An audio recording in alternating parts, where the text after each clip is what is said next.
రేవంత్ అన్నకైతే ఇద్దరు మేధావులు లెక్క కనిపిస్తారట. తెలంగాణ పబ్లిక్ మనోభావాలు దెబ్బతింటే చాలా ఘోరంగా ఉంటది. టైంను బట్టి తిట్టుడు, అవసరాన్ని బట్టి పొగుడుట్లా నిన్ను మించినోడు లేరన్నా. దండోరా మాట సూటిగా, సెటైర్ గట్టిగా. నమస్తే అందరికి, నేను మీ గోపి అలాటి. తెలంగాణ గురించి అడిగితే మీకు ముందుగాల యాదకొచ్చే మేధావి ఎవలుల్లా?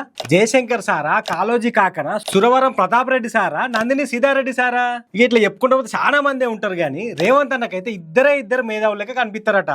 తెలంగాణ సమాజం పట్ల సంపూర్ణమైన అవగాహన నుండి మేధావులు అని చెప్పగలిగిన వాళ్ళు నా దృష్టిలో ఇద్దరే.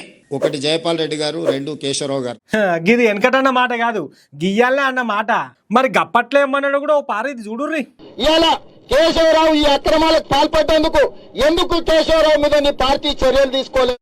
నేను ఒకటే మాట చెప్తున్నా, ఈ రోజు జయపాల్ రెడ్డి గారు సమైక్యవాద ముసుగులో ఉన్న తెలంగాణ ముఖ్యమంత్రి కుర్చీ ఆశిస్తున్న ఒక పెద్ద మనిషిగా చెప్పుకుంటున్న పలాయనవాది, పచ్చి అవకాశవాది.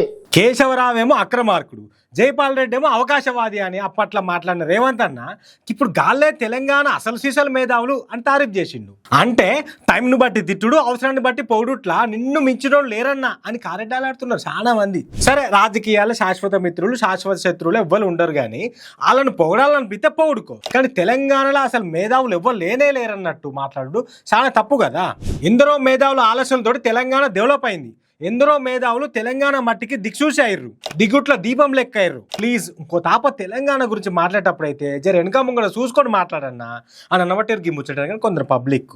ఎందుకంటే తెలంగాణ పబ్లిక్ మనోభావాలు దెబ్బతింటే చాలా ఘోరంగా ఉంటుంది అని నీకు తెలిసిన ముచ్చటనే అని కూడా యాద్ చేస్తున్నారు చాలా మంది. దండోరా మాట సూటిగా, సెటైర్ గట్టిగా.